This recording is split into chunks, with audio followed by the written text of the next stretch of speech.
Nós publicamos os arquivos de Twitter Brasil faz 2 dias e houve interesse em ler e eu acho vocês importante entender que a repressão que vocês estão experimentando agora no Brasil contra a liberdade de expressão está acontecendo por todas as partes do mundo. Os governos estão trabalhando juntos para oprimir a expressão livre, e uma coisa que deve dar medo, me dá medo, muito medo. Mas a situação no Brasil é pior, porque nos Estados Unidos, por exemplo, o esforço de fazer a censura era através dos ONGs. O governo deu dinheiro para os ONGs, e os ONGs pediram que o Twitter e o Facebook façam a censura. Mas aqui, com esse juiz, Alexandre de Moraes, é uma coisa muito diferente. Ele é muito mais como um ditador. Ele demanda, especificamente, nos arquivos do Twitter, ele está ameaçando o advogado principal do Twitter. É uma coisa que eu nunca, I've never seen anything like that. Nunca vi nada assim. Era muito mais como um ditador. Não era, ele não estava pedindo de uma forma simpática. Ele parece como tyrannical, to be a tyrant, tirano. E a outra coisa é que eu sou crítico de Twitter pre-Elon Musk. Eles eram muito politicamente corretos, eles trabalharam com o FBI, com a CIA e o Departamento de Segurança da Pátria, Homeland Security. Mas aqui, nessa situação no Brasil, foi o Twitter que tinha mais resistência ao governo que as outras companhias de tecnologia. Existe um dos arquivos que a gente tem que eles estão reclamando de Google e Facebook e Amazon, e foi uma coisa incrível. Eu acho muito ilegal e contra os termos de serviço das empresas tecnológicas. Eles deram a informação privada. O Google e o Facebook, eles deram a informação privada ao governo brasileiro. E isso é uma coisa chocante, de verdade. E até o Google, existe um arquivo que eles dizem que o Google entregou como 200 gigabytes de dados ao governo. É incrível. Deve ser ilegal, eu acho ilegal. E agora a gente tem uma correspondência com essas companhias para perguntar. E meu companheiro, Eli Vieira, não sei se ele está, Eli, como se diz Eli em português? Eli e outro companheiro, David Agape, são os heróis da pesquisa aqui. E eles também, a gente estamos pedindo informação dessas companhias tecnológicas para entender o que aconteceu. E, bom, a última coisa que eu queria dizer é que eu vou continuar a lutar com vocês. Eu acredito nos países.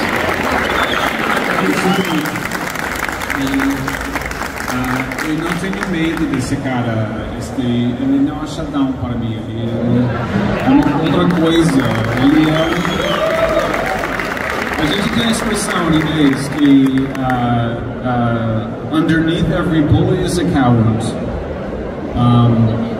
Underneath every bully is a coward.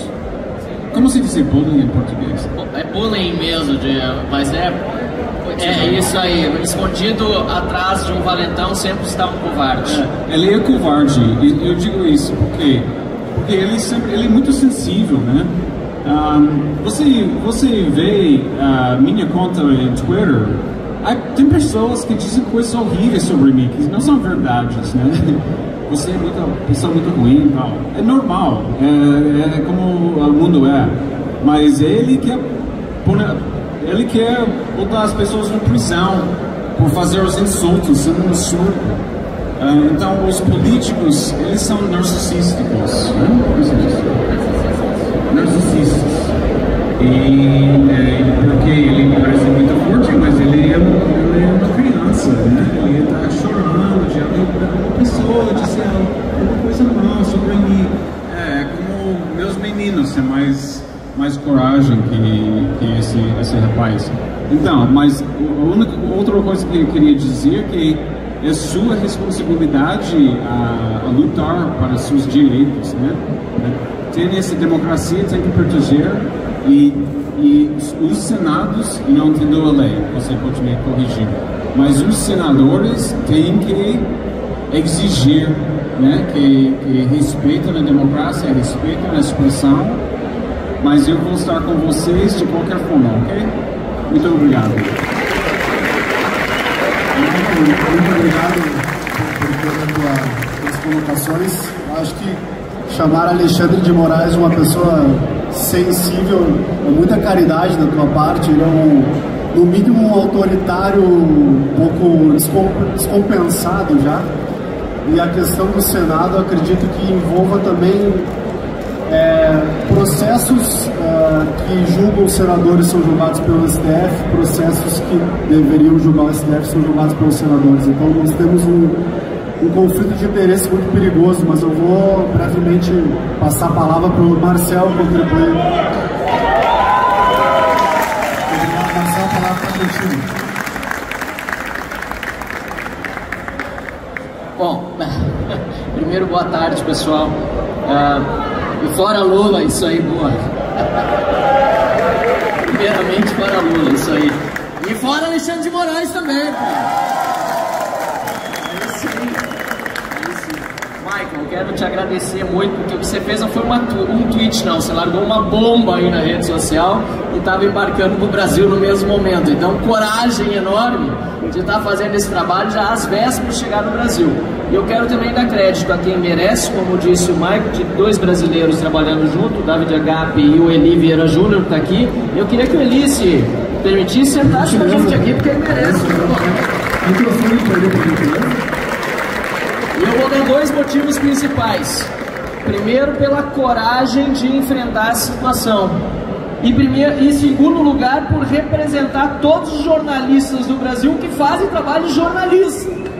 Não como lamentavelmente está acontecendo com uma parte grande da imprensa hoje, e está passando pano para tudo o que está acontecendo, quando não colaborando. Isso é muito sério. Nós estamos vivendo um momento no Brasil em que, como será o nome do nosso painel, já fazendo propaganda, e todo mundo 2 horas, o poder da mordaça. Esse poder, ele é efetivo, infelizmente, né? As pessoas estão com medo de falar, com medo de se pronunciar, porque há consequências para isso, e são consequências que não estão na lei, não estão na Constituição. E é por isso que as pessoas têm medo, porque quando tem lei, quando tem Constituição, você sabe qual é o limite, você sabe até onde pode ir, ainda que seja um limite imoral. É aquilo que Bastiat dizia, né? Quando há uma imoralidade, uma ilegalidade, há uma decisão a tomar entre uma e a outra, é complicado para o cidadão que quer ser justo saber o que vai fazer, se vai continuar praticando uma imoralidade porque é legal, ou vai cometer uma ilegalidade mesmo que considere ser moral. Mas quando não há nem referência, você está nas mãos de quem? Do tirano, do ditador, do autoritário do momento, de um homem. E o governo não pode ser de homens, o governo deve ser de leis, como foi dito ontem por várias vezes, em vários discursos aqui no Fórum da Liberdade, e este é o local ideal para a gente discutir esse assunto. Então, parabéns ao Fórum da Liberdade por estar permitindo também que se faça a discussão nesse momento, e dá para ver pelo número das pessoas assistindo aqui quão interessante, urgente e necessário é este assunto para o Brasil hoje. Obrigado, Marcel. Realmente é isso, a nossa Constituição virou interpretativa, né? Subjetiva. Objetivamente, nós não temos mais segurança jurídica alguma. Eli, por favor, contribui com a tua parte. Obrigado. Eu queria comentar que o que chamou a minha atenção naquele documento que a gente achou sobre o processo contra o Marcel, que até estava sob sigilo, né? E os próprios conselheiros jurídicos do Twitter perguntam por que isso está sob sigilo. A gente está perguntando a mesma coisa há 5 anos, desde que foi aberto o inquérito das fake news, né? 5 anos de exceção, né? E me chamou a atenção também que o Alexandre de Moraes estabeleceu uma multa, caso o Twitter não removesse conteúdos publicados pelo senhor, de R$150 mil por hora, né? Aí eu me perguntei, ontem eu ouvi um comentário aqui nos primeiros painéis do evento, eles estão falando de economia básica, que chato. Eu acho que o Alexandre de Moraes precisava estar aqui para ter lições de economia básica, porque em que mundo ele vive para estabelecer uma multa vultosa como essa? E o nosso judiciário, ele está sugando 1,61% do nosso PIB. Isso é 3,5 vezes mais que a França, que já tem fama de ter estado inchado dentro do contexto europeu. Então a gente está pagando pela mordaça, né, na nossa própria boca. É isso que está acontecendo. Marcelo, se tu puder, é possível publicizar o que ocorreu aí, detalhar um pouco melhor, tu comentaste aqui no quadro, mas... Sem dúvida. E em seguida, passando de volta para o Michael, acho que eu já conhecia o processo, apesar de ter tomado, de fato, conhecimento de que não minhas redes, pelo menos no primeiro momento, imaginava que fosse apenas uma postagem, tinha sido censurado porque eu recebi uma notificação do YouTube no meu e-mail, avisando, só notificando mesmo, que a Justiça Eleitoral, por meio dos... Deixa eu pegar o nome certinho aqui, que é coisa de Big Brother aqui, ó. Trata-se de procedimento iniciado a partir de informação encaminhada pela Assessoria Especial de Enfrentamento à Desinformação acerca de manifestações públicas realizadas pelo deputado federal eleito Marcel Van Hatten, que atingem a integridade e a normalidade do processo eleitoral, incentivando a realização de captação ilícita de sufrágio por coação e do crime de coação eleitoral. Sabe o que eu estava fazendo nesse vídeo, Sonderman? Eu gravei lá em Santa Maria junto com o José Pirresdo, no sábado antes da eleição, no segundo turno, já no final. Eu estava criticando certos procuradores e promotores do Ministério Público do Trabalho, dizendo que estavam assediando empreendedores, empresários, porque queriam que assinassem termos de ajustamento de conduta sob pena de, se não assinarem, terem altas multas, por dizer para os seus empregados quais eram as consequências de um voto em Lula e quais eram as consequências de um voto em Bolsonaro no segundo turno. Eu critiquei e fui censurado pela Justiça Eleitoral, porque estavam, certamente ainda estão, me monitorando e entenderam que este vídeo estava, como eu disse agora há pouco, atacando a integridade do processo eleitoral. Agora, a situação do Twitter é mais interessante ainda e tão absurda, que a coisa está funcionando de uma forma tão industrial, como vocês colocaram na thread de vocês, que o Alexandre de Moraes enviou o pedido para retirar meu vídeo do ar para todas as redes sociais, YouTube, Facebook, Instagram, Twitter e assim por diante. Acontece que esse vídeo não foi postado no Twitter, e o Twitter respondeu: não tem o URL no processo, e nós fomos nos informar e não existe esse vídeo no Twitter. Ou seja, até para censurar o Estado é absolutamente incompetente e ineficiente, pelo menos nesse caso ficou claro. E aí, só avançando um pouco o tema para não ficar só no meu caso, e eu dificilmente toquei nesse caso, muito pouca gente conhece, porque eu nunca fiz desse caso o caso da defesa da liberdade de expressão no Brasil e do combate ao autoritarismo, para não acharem que eu estava me defendendo. Não, tem muita gente muito menos relevante hoje, porque sou deputado, tenho imunidade parlamentar, que merece muito mais a minha defesa e que está sofrendo aí condenação de 14, 15 anos de cadeia, sem sequer ter estado no local dos vandalismos no Brasil.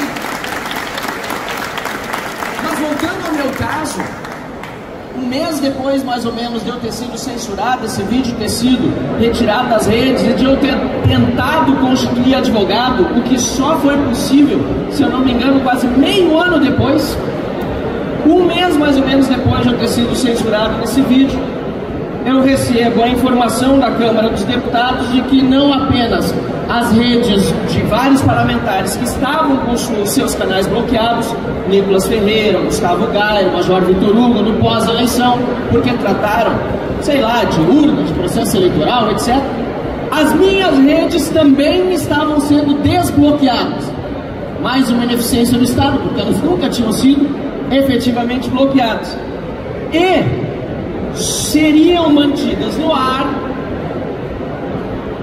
sob a condição de que eu não reincidisse em mensagens atentatórias à justiça eleitoral e ao Estado Democrático de Direito. Caso contrário, a multa diária esteve fixada até agosto do ano passado no valor de R$20 mil por dia, a qual poderá inclusive ser descontada diretamente dos vencimentos dos deputados federais, ou seja, do meu salário, e os eleitos recebam ou venham receber da Câmara dos Deputados. Ou seja, ainda me mantiveram sob uma espécie de mordaça, ou tentaram, porque nunca conseguiram, para que eu ficasse durante todo esse período receoso de falar qualquer coisa que eles interpretem como atentatório à justiça eleitoral e ao Estado Democrático de Direito. O que é exatamente, ninguém sabe, ninguém viu, mas você fica na mão das pessoas. Eu não me calei, continuei falando, porque eu não me vergo a esse tipo de mordaça. Eu tenho certeza que todos aqui, da mesma forma, não se deixam abalar por tiranos covardes, como bem disse, que precisam ser cada vez mais desmascarados. E parabéns de novo pelo trabalho de vocês. Marcelo, vamos muito longe. Tivemos há menos de 2 meses o episódio do jornalista português Sérgio Tavares, veio fazer uma cobertura jornalística aqui no país. Teve o passaporte retido sem prévio aviso. Não te preocupa, Michael, não deve ocorrer novamente. Não fosse a embaixada portuguesa intervir, talvez tivesse outros fins aí, né? Vamos saber. Mas aproveitando esse ponto, pouca gente sabe que nas últimas ordens judiciais do Alexandre de Moraes, essas que foram dirigidas contra o ex-presidente Bolsonaro, generais e outros, na sexta-feira antes do Carnaval, o ministro Alexandre de Moraes pediu que fossem recolhidos passaportes brasileiros e estrangeiros, o que é um absurdo, porque o passaporte estrangeiro inclusive, está escrito em qualquer passaporte, propriedade do país que o emitiu, para vocês verem o tamanho da loucura que nós estamos vivendo hoje. Eu ia dizer uma coisa, é que a solução à falsa informação é mais informação, é a informação correta, e também a solução ao ódio, a solução ao discurso de ódio é de falar, né? Existe uma pessoa nos Estados Unidos, uma pessoa negra, que ele convertiu muita gente de Ku Klux Klan. Você sabe o Ku Klux Klan, né? Como ele faz? Ele faz de conversar, que a pessoa racista vê que ele é ser humano, né? Essa não é a maneira, é com conversa, com discurso. Também a informação errada, você tem que corrigir, tem que ter debate. Então, as pessoas que querem reprimir a expressão, o que eles verdadeiramente querem é de só deixar propaganda do Estado. Esse é o último motivo deles. Eles não querem verdade, eles querem propaganda. É por isso. E também, uma coisa que me assusta sempre, são os meios de comunicação, né? Se você dizer mídia, é a mídia que estão exigindo a censura. E são eles, é o Globo, é o Folha de São Paulo. Eles querem reprimir a expressão livre. É uma coisa impressionante. Eles devem ser ao lado de expressão livre, mas eles estão exigindo censura. Então, eu acho que essa é a coisa mais importante de explicar. É que não somente querem censura, eles querem fazer propaganda e querem monopólio a dominar o discurso. E isso se você perde a expressão livre, não tem mais democracia, não tem mais civilização. Toda a civilização depende de expressão livre. Não pode fazer nada se não pode se expressar. E essa é uma coisa, a gente precisa de um movimento de verdade, a gente precisa de um movimento do povo. Eu vejo aqui, tem muita gente, vocês não precisam estar aqui, mas vocês querem fazer essa luta juntos. Eu espero que esse é o Fórum da Liberdade. Vamos fazer um coletivo, não sei, vamos fazer um movimento. A gente pode ajudar, a gente vai reunir em Londres. Ele vem a Londres em junho, mas eu posso voltar, se eles me deixam. Vamos continuar. Esse é o início, não é o fim. Perfeito, Michael. Bom, reforçar o convite, pessoal. Acessem o trabalho realizado em conjunto pelo Michael Schellenberger, Eli Vieira e David Agape. Procure por Twitter Files no próprio X. Não sei se em outras mídias também foi feita a divulgação. Twitter Files, nós não podemos normalizar esse tipo de comportamento. Eu estava conversando antes. Puxa, mas foi um executivo de uma Big Tech que foi processada pelo governo porque ele não quis entregar informações. Pessoal, se ele entregasse informações, é de uma gravidade, é que a gente acaba normalizando uma coisa porque acaba entrando no nosso dia a dia, chega uma informação, ok, ocorreu. Nós não podemos normalizar esse tipo de ocorrência, né? Não só se ele entregasse, é importante mencionar que, de acordo com o que diz o Twitter Files sobre o Brasil, Google e Meta entregaram. Sem ordem judicial. Então, o que aconteceu foi que quando o Rafael Batista, que era um dos conselheiros sêniores do Twitter, ele se recusou a dar certos dados, um promotor do Ministério Público de São Paulo indiciou ele criminalmente. E nessas tratativas, um argumento do promotor era que, mas o Uber, WhatsApp, Instagram, Facebook entregam sem ordem judicial, por que o Twitter também não pode ser assim? Então, normalizando uma prática que vai contra o Marco Civil. O Marco Civil surgiu num momento muito importante, foi em 2014, eu acredito, e aquele era um momento em que eu acho que a sanha de censura, especialmente na esquerda, não estava tão inflamada quanto agora, e contaminando o judiciário, pelo visto.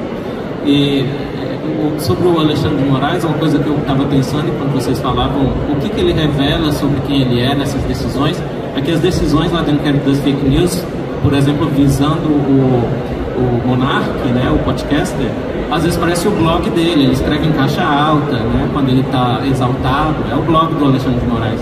E uma coisa que ele fez 2 vezes nessas decisões foi comparar a si mesmo ao Winston Churchill. Né? E ele fala, quem é contra a minha censura é como os pacificadores, como o Chamberlain estava pacificando Hitler. Então, assim, na minha opinião, isso também, além das características aqui do caráter que foram aventadas, especuladas, para mim parece uma grande soberba também. Isso vai de volta para o básico. Vai de volta para o básico. O cidadão, salvo exceções, jamais pode ser monitorado pelo Estado. É o Estado que deve ser monitorado pelo cidadão. É o básico. Sem dúvida, eles querem manter o monopólio da verdade. Quanto menos pessoas, menos mídias divulgando livremente, a narrativa deles acaba prevalecendo. Bom, Marco, para nós não tomarmos mais seu tempo aqui, agradecendo novamente os próximos passos após a divulgação, o que vocês esperam que ocorra, vocês já receberam algum contato oficial de alguma autoridade, ainda não? Como é que vocês... Eu acho que a questão é de que você vai fazer, né? E qual necessitamos de legislação, né? Nós temos a CPI do abuso de autoridade, está protocolado para você só começar a trabalhar, né? E você tem que cuidar no aeroporto da Polícia Federal. E temos ali o Hugo Freitas, jurista, que tem caso opinado antes dele, ele tem o projeto da liberdade de expressão, está pronto, ele é o principal autor junto com o André Brasília e o Marcel que falou. Podem contar comigo, com certeza. Nós já tínhamos falado sobre isso em Londres, durante a realização do ARC, do Jordan Peterson, lá, a gente conversou sobre isso. Nós temos desafios enormes na Câmara e no Senado nesse momento. Eu protocolei a CPI da abuso de autoridade junto com 170 deputados pela segunda vez, ou seja, há um apelo da minoria da Câmara, formada por 1/3 dos deputados, para que sejam investigados abuso de autoridade. Nós propusemos uma legislação nova, uma lei complementar para tirar qualquer tipo de poder normativo do TSE, que já não tem, mas está fazendo, então é preciso tirar esse poder de legislar. O TSE não precisa tirar de novo, mas tem que fazer. Tem essa legislação em defesa da liberdade de expressão e a gente precisa continuar falando. Tem muita gente que diz, você está falando, vai fazer mais o quê? A gente precisa continuar falando, cada um de vocês tem que continuar falando, porque o volume das nossas vozes vai aumentando. Se a gente parar de falar, é porque a gente perdeu. Eu só vou parar de falar quando eu estiver morto. Tem que continuar falando. E isso é fundamental. E na próxima eleição, 2026, vocês sabem, tem essa eleição municipal agora como passo intermediário. Se o Supremo não fizer nenhum pedido de impeachment andar até o final dessa legislatura, tá difícil, mas a pressão popular pode ajudar. Povo na rua é fundamental. Se não acontecer, o foco número 1 da política brasileira, do cidadão brasileiro, na minha modesta opinião, é ter maioria no Senado da República para fazer o impeachment de um ministro do Supremo Tribunal Federal. Só assim para normalizar normalmente.